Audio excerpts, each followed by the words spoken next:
ফকির জাকাত খেতে পারবে। ফকির অর্থ যে ব্যক্তি উপর সদগায়ে ফিতর ওয়াজিব নাই, সে হলো ফকির। যে ব্যক্তির উপর সদগায়ে ফিতর ওয়াজিব নাই, এই ব্যক্তি ফকির। ইন্নামাস সাদাকাতু লিল ফুকারা ওয়াল মাসাকিন। মিসকিন, রিক্ত হস্ত, ওর কিচ্ছুই নেই, ডেলি আনে ডেলি খায়, এই ব্যক্তি জাকাত খেতে পারে।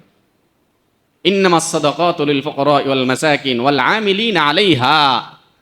ইসলামী রাষ্ট্র যদি হয়, সরকার যদি জনগণ থেকে জাকাত উঠায়, তাহলে জাকাত উঠানের কাজে যারা নিয়োজিত তাদেরকে জাকাতের অংশ থেকে বেতন দিতে পারবে। এই কথা ঘোষণা করছেন কে? আল্লাহ। ইন্নামাস সাদাকাতু লিল ফুকারা ওয়াল মাসাকিন ওয়াল আমিলিনা আলাইহা ওয়াল মুআল্লাফাতি কুলুবুহুম। যার কলব নাকি ভিন্ন ধর্মের দিকে আকৃষ্ট, অর্থাৎ মনে করেন সেই খাগড়াছড়িতে খ্রিস্টান মিশনারিরা মুসলমানদেরকে বেঈমান বানাইতেছে। কিসের লোভ দেখিয়ে? সম্পদের লোভ দেখাইয়া।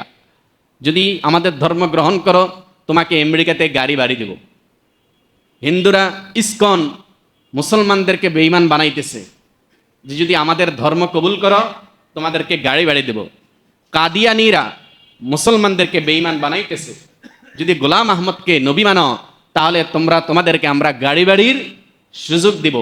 আল্লাহ তাআলা বলেন, কোন দুর্বল মুসলমান সে যদি টাকার প্রলোভনে ভিন্ন ধর্মের প্রতি আকৃষ্ট হয়, বেঈমান হয়ে যাওয়ার সম্ভাবনা থাকে, হে মুসলমান তোমরা তাকে টাকা দিয়া ফিরাও, তোমরা তাকে টাকা দিয়ে ফিরাও। টাকা যদি তোমাদের না থাকে সাধারণ টাকা, তাহলে জাকাত দিয়া হলেও তাকে ফিরাও। ওয়াল মুআল্লাফাতি কুলুবুহুম, যার কলব অন্তর নাকি এটা লটকায়া আছে, তাদেরকে তোমরা টাকা দিয়ে ফিরাও। ওয়াফির রিকাব ওয়াল গারিমিনা ওয়া ফি সাবিলিল্লাহি ওয়া বিনিস সাবিল। আল্লাহ তাআলা বলেন, কোন গোলাম যদি নাকি মালিকের থেকে নাজাত পাওয়ার কোনো সুযোগ নাই, অর্থের সংকটে গোলাম ব্যক্তি সে আটকা পড়ে আছে মালিকের নিকট। আগে তো গোলামবান্দির পদ্ধতি ছিল, এখন নেই। এরকম গোলাম যদি সে আজাদ হতে চায় কিন্তু সেই পরিমাণের টাকা তার নেই, আল্লাহ পাক রব্বুল আলামিন বলেন, তোমরা জাকাতের সম্পদ হলেও তাকে দিয়া তাকে মালিকের থেকে ছুটাও। ওয়াফি সাবিলিল্লাহ, ওয়াফির রিকাব, ঋণগ্রস্ত। ওয়াফির রিকাব, ঋণগ্রস্ত। ঋণের ব্যাপারে গতকালকে আমি মাসালা বলেছি জোহরে। ঋণগ্রস্ত দুই প্রকার। এক প্রকারের ঋণগ্রস্ত হলো মৌলিক চাহিদা পূরণ করার জন্য মানুষ ঋণগ্রস্ত হয়েছে, খাইতে পারে না, চলতে পারে না, সে ঋণ নিয়েছে। আরেক প্রকারের ঋণ হলো কমার্শিয়াল, ব্যবসায়িক ঋণ, যা সব কোটিপতিরাই নেয়। কোটিপতিরা, এখানে কোনো গরিব লোক এই ঋণ নেয় না, সব কোটিপতিরা নেয়, যেটা শিল্প কারখানা প্রতিষ্ঠা করার জন্য ঋণ নেয়। এরকম ঋণদার ব্যক্তি যদি বলে আমি জাকাত খাইতে পারবো, এটা চলবে না। কারণ ও তো কোটিপতি এমনি, বাহানা দইরা জাকাত খাওয়া চলবে না। এখানে যে ঋণগ্রস্তের কথা বলা হয়েছে এটা হলো মৌলিক চাহিদা পূরণ করার জন্য, খাইতে পারে না, চলতে পারে না, চিকিৎসার ব্যবহার নেই। আমার মনে আছে আজ থেকে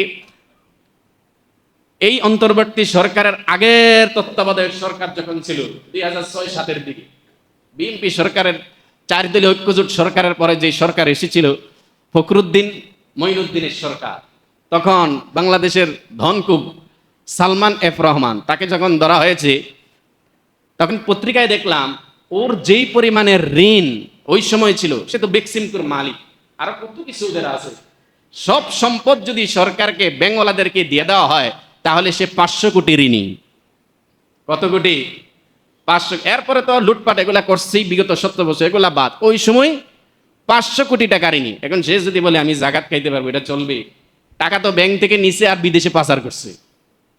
তো এরকম লোক শিল্প কারখানা করার জন্য, ডেভেলপারের ব্যবসা করার জন্য কোটি কোটি টাকা ব্যাংক থেকে উঠাইয়া বলবে আমি ঋণগ্রস্ত, আমি জাকাত খেতে পারবো, শরীয়ত বলে এই বাহানা চলবে না। এখানে মৌলিক চাহিদা পূরণ করার জন্য যারা নাকি ঋণগ্রস্ত তারা জাকাত খেতে পারবে। ওয়াফি সাবিলিল্লাহ, যারা নাকি আল্লাহর রাস্তায় আছে, যারা আল্লাহর রাস্তায় আছে। আল্লাহর রাস্তা শব্দটা ব্যাপক, কোরআনুল কারীমে আল্লাহর রাস্তার সুনির্দিষ্ট কোনো রাস্তার কথা বলা হয়নি। একজনে জিহাদ করতেছে কুফরি শক্তির বিরুদ্ধে, সেও কোথায় আছে? আল্লাহর রাস্তায় আছে। আরেক ভাই ইসলামী রাজনীতি করতেছে, ইসলাম প্রতিষ্ঠা করবে, কোরআন হাদিস প্রতিষ্ঠা করবে, সে কোথায় আছে? আল্লাহর রাস্তায় আছে। আরেক ভাই দাওয়াতে তাবলিগে গেছে দিন শিখতে, সে কোথায় আছে? আল্লাহর রাস্তায় আছে। আর মাদ্রাসায় যারা 12 বৎসর লাগাইয়া ঘরের মধ্যে বইরা আছেন, মাদ্রাসাতে কল আল্লাহ কল আর রসুল পড়তেছেন, ওরা তো শ্রেষ্ঠ আল্লাহর রাস্তায় আছে। সুতরাং আল্লাহর রাস্তা ব্যাপক, যেখানেই দিনের কাজ শিখবে, দিন প্রতিষ্ঠা করবে, এই রাস্তাটাই হলো কার রাস্তা? আল্লাহর রাস্তা। আল্লাহর রাস্তায় যারা আছে তারা যদি অভাবগ্রস্ত হয়, এই আল্লাহর রাস্তায় থাকাকালীন ব্যক্তিদেরকেও যাকাত দেওয়া আরো সহজ করে বলি। বিধর্মীদের সাথে মুসলমানদের যুদ্ধ চলতেছে, ওখানে ওরা তো আল্লাহর রাস্তায় আছে, ওখানে ওর খাবারেরও দরকার, ওখানে ওর পারমাণবিক বোমারও দরকার, ওখানে খাবারেরও দরকার, ওখানে ক্লাসিন কফেরও দরকার। আমার আল্লাহ বলেন, যেহেতু আমার রাস্তায় আছে, আমার দিন প্রতিষ্ঠা করার জন্য, ওদের যদি আর্থিক সংকট হয়, তুমি কোটি টাকা দিয়া অস্ত্র কিনা তাকে দাও, কোটি টাকা দিয়া অস্ত্র কিনা আমার দিন প্রতিষ্ঠা করতেছে তাকে দাও। এটা হলো আল্লাহর রাস্তা।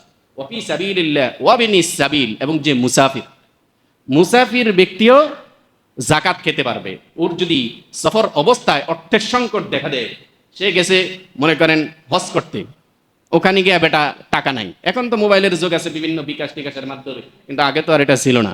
আমার আল্লাহ বলেন, এরকম আল্লাহর রাস্তায় গিয়ে যদি কেউ মুসাফির যদি অর্থের সংকটে পড়ে, তৎক্ষণাৎ সে ওখানে জাকাত খেতে পারবে। ফারিদাতাম মিনাল্লাহ, এই বন্টনটা কার তরফ থেকে এসেছে? আল্লাহর। আল্লাহ বলেন ফারিদাতাম মিনাল্লাহ। মানুষ এতক্ষণ যা বলা হয়েছে কোনোটা তোমার পছন্দ নাও হইতে পারে, কিন্তু মনে রাখবা ফারিদাতাম মিনাল্লাহ, এই বন্টন করা হয়েছে আল্লাহর পক্ষ থেকে। আল্লাহু আলিমুন হাকিম। আল্লাহ বলেন, আমি হলাম সর্বাজ্ঞ প্রজ্ঞাময়, আমি যা জানি তোমরা তা জানো না। সুতরাং আমি যে 8টা খাত বর্ণনা করছি, মনে প্রাণে শ্রদ্ধার সাথে এটা মেনে নাও। তো এই 8 খাতে আমরা এই জাকাত দেওয়ার চেষ্টা করব। এখন জাকাত কাদেরকে দেওয়া উত্তম? জাকাত দেওয়া উত্তম হলো আমার নিকট আত্মীয় যারা আছে, আমার আত্মীয়ের মধ্যে গরিব যারা আছে তাদেরকে জাকাত দেওয়া উত্তম। যারা কোরআন হাদিস শিখতেছেন, হেফজ পড়তেছেন, কিতাব পড়তেছেন, ওদেরকে জাকাত দেওয়া উত্তম। কারণ জাকাত সকলকে দেওয়া যাবে, তবে তাদেরকে দিলে আপনার কয়েকটা ফায়দা। এক হলো ওর চাহিদা পূরণ হলো, দ্বিতীয়ত দিন জিন্দা করার জন্য আপনি সহযোগী হলেন, 2টা উপকার হলো। এই জন্য আমরা আমাদের আত্মীয় স্বজনকেও দিব, আমাদের বন্ধু বান্ধব গরিব যারা আছে তাদেরকেও দিব, আমার লেবার ভাই যারা আছেন তাদেরকেও দিব। আর মাদ্রাসায় যারা পড়ালেখা করতেছেন, দূর অঞ্চল থেকে যে সমস্ত ভাইরা আসেন, তাদেরকেও তাদের মাদ্রাসায় কিছু কিছু জাকাতও আমরা দেব। আলহামদুলিল্লাহ, আপনারা প্রতি বছর আমাদের মাদ্রাসায় জাকাত দিতেছেন, ইফতারের ইন্তজাম করতেছেন, সাহারের ইন্তজাম করতেছেন। এই বছর আলহামদুলিল্লাহ ভাইরা করতেছেন, আরো যে কয়েকদিন আছে ইনশাল্লাহ আপনারা সহযোগিতা করবেন। জাকাতের একটি অংশ আমাদের মাদ্রাসার জন্য রাখবেন, আল্লাহ তৌফিক দান করুন। শেষ আরেকটা আমল আমাদের সামনে আসতেছে, বড় আমল, সেটা হলো ইতিকাফের আমল। আল মুতাকিফু ওয়া ইয়াতাকিফু যুনুব ওয়া ইয়াজরি লাহু মিনাল হাসানাত কাআমিরিল হাসানাতি কুল্লিহা। রাসূল সাল্লাল্লাহু আলাইহি ওয়াসাল্লাম বলেন, যে ব্যক্তি নাকি মসজিদে রমজানের শেষ দশকে ইতিকাফ করবে, বাহিরের গোটা পৃথিবীর মানুষ যত আমল করবে সব আমলের সওয়াব এই লোককে দেওয়া হবে।